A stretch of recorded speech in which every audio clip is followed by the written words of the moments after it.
Welcome, Sue. Welcome, Steve. It's an honor to have this little meeting with you prior to our conference on the 25th of May. Well, Sue and I are really looking forward to joining you in Istanbul and having an opportunity to meet you and to meet your colleagues. Yes, it's really an honor for us. I've been in Turkey twice. I loved it. The last time I was there, I wound up staying longer than I expected, and I had a fantastic visit. So it was my suggestion that we come back. It's one of my favorite places on this earth. Well, we're very, first of all, we're coming to Istanbul, or I say to Turkey, not just because we want to meet the people and to lecture, but because we want to see where civilization really originated. So we're very interested in the origins of society because we're very focused in our own work on sociality. And we really want to go to the place where this first emerged. So we're quite kind of thrilled to be there. We're interested in meeting colleagues from different places, learning more about their culture, listening to their issues, their problems, their solutions, and above all, their personal journeys.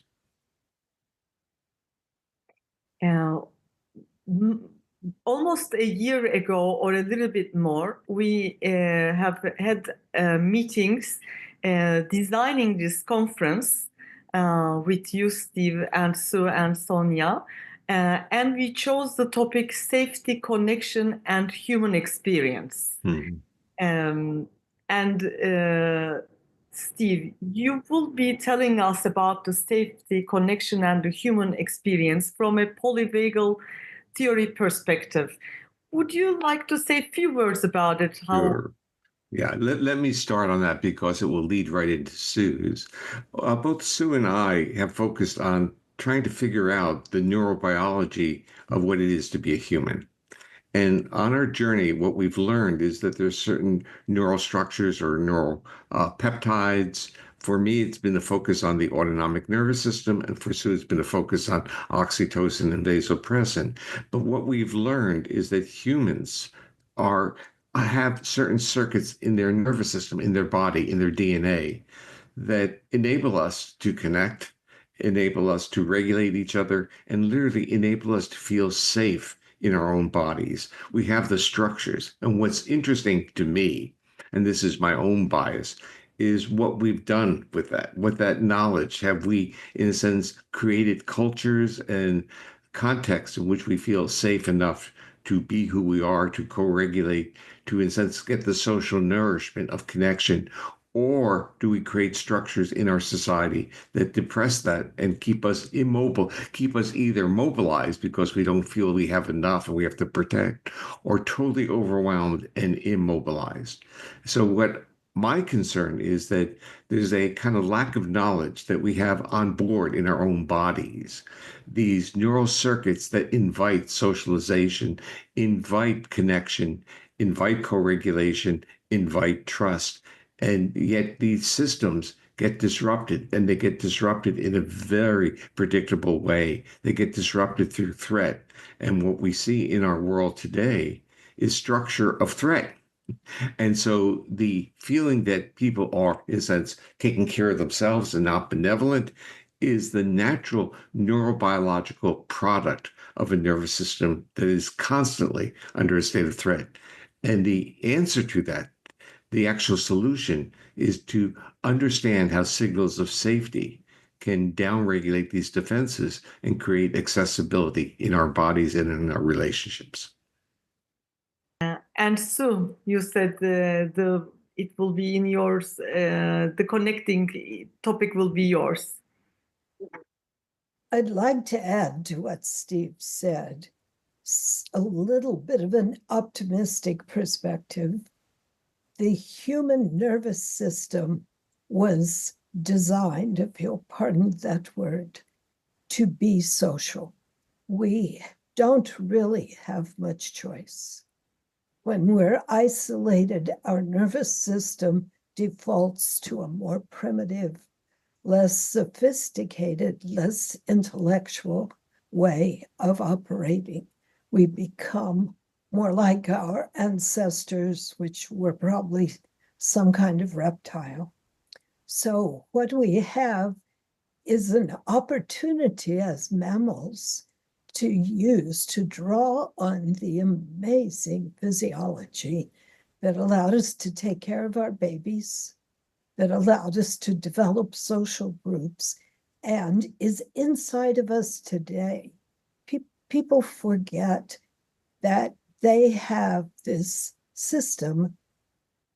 It's perhaps more accurate to say, in most cases, they don't know intellectually that they have the system that keeps them safe, that allows them to be social.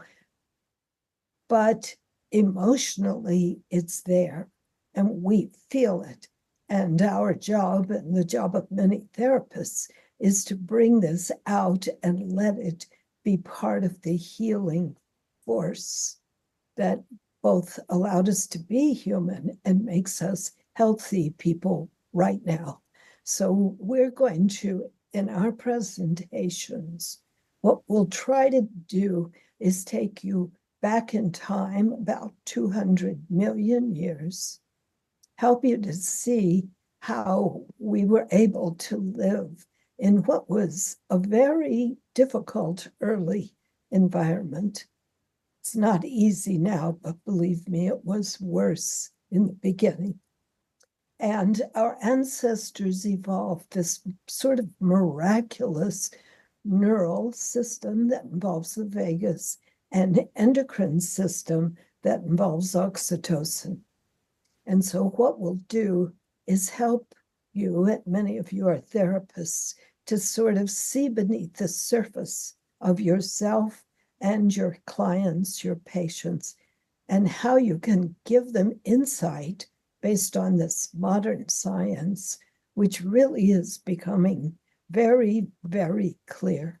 We have a biology that demands safety, but we have a lot of it inside of us. So even if the external environment is not perfect, our body can start to create this very special kind of don't know what to call it exactly, but a micro environment.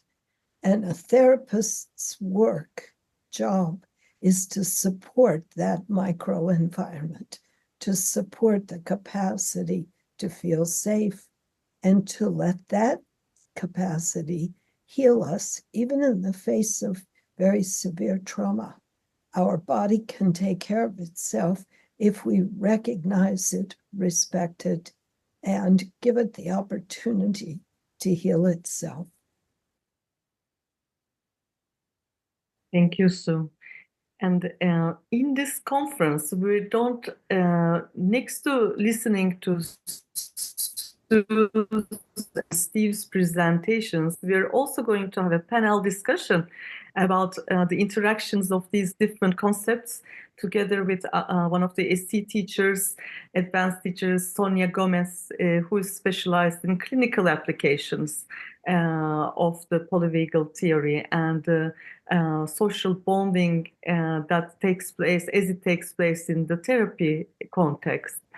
And we have a special name for that, and I loved from the time that I heard it, the neural love code. The bodies need to engage and bond. Is there a story behind how you've come up with that name? I was curious. Well, the words are kind of a combination of science and mystery. We have a mystery that both Steve and I independently set out to solve. And that mystery can be summed down to say, what makes us human? What is it that makes us special as a species? There are many wonderful animals on the planet, but most of them don't have the capacity that we do for cognition, for thinking, for using our big brain. But we do have this ancient biology, and it's got pieces to it. Steve was, if you will, given one piece. I was given another. And we have worked now for more than half a century to try to both see our separate pieces, identify them, tell what they are, because they were both hidden, and then to begin to put them back together as you would a puzzle. So it's a work in progress. It's not finished. It will never be finished, but we are starting to see bits and pieces of the code. And once we know that, people can use that information. They can actually see the relationship, and will help you to see the relationship between the body and its autonomic functions and this ancient chemistry, which we believe was there first before the nervous system. And we can speculate about how they might have come together. The concept of the neural love code actually was an idea that Sue and I had together to write a book. And this is over 20 years ago, we were talking about it. And the model of the neural love code was like a combination lock. And that is, there's a sequence and there's a code, but the code has to be entered in the correct order. And the sequence is really, you have to feel safe with the person, first point. And that was the social engagement system. And the second point is, if you are safe enough, you are now giving your body permission to bond. And that was Sue's work. But the issue is that in many relationships, people bond without feeling safe with each other.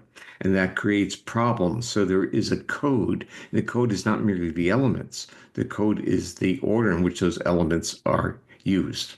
And that was the love code. That was the initial part of the love code that we talked about maybe 20 years ago. Wow, I'm really touched hearing the explanation of how these two different depths of concepts are coming together in the human's experience, the way you are explaining. And we are very, very lucky to have your experienced selves as like in the journey of these 50 years of development of the concepts and the theories and the understanding.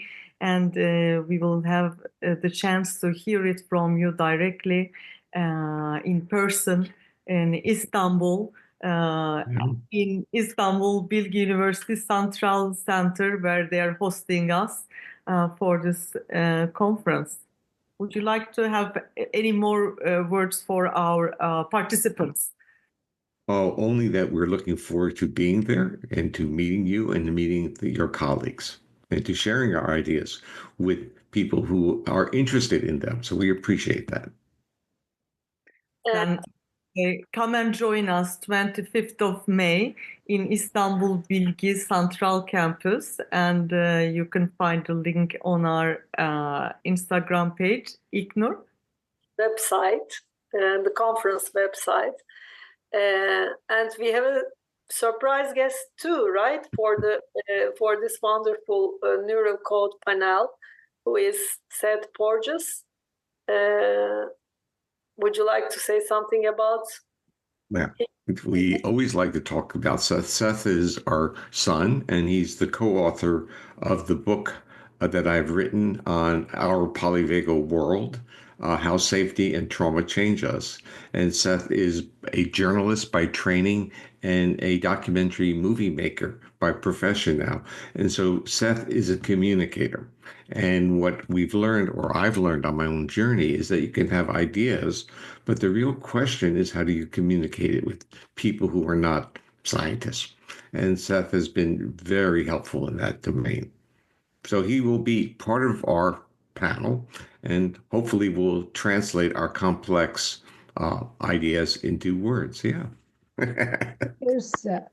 Oh, wow. He's the smaller of the two. Wow. But he is missing his front teeth. So they've grown in. He's okay.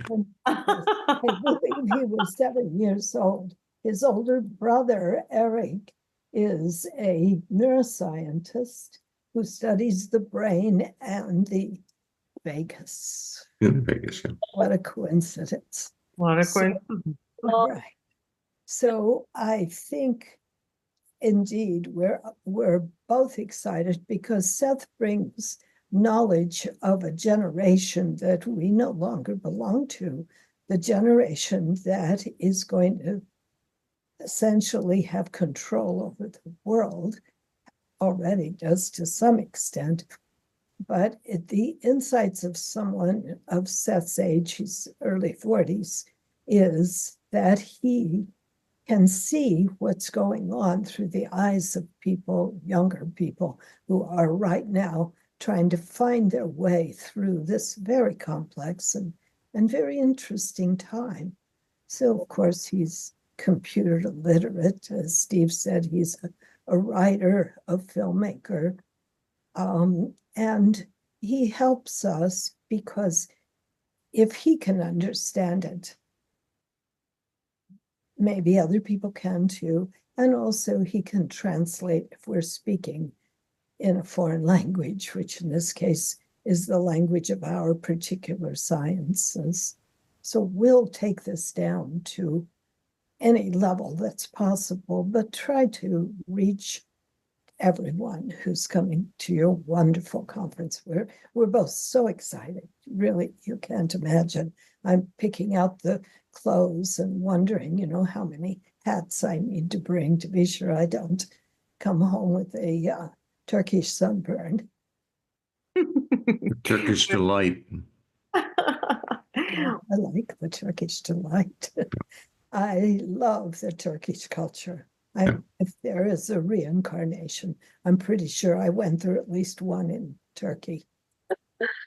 That's really wonderful, and we're extremely pleased. And I will say again, come and join us and be with these incredibly resourceful science persons, but most of all humans, being that we get to learn and meet through this year.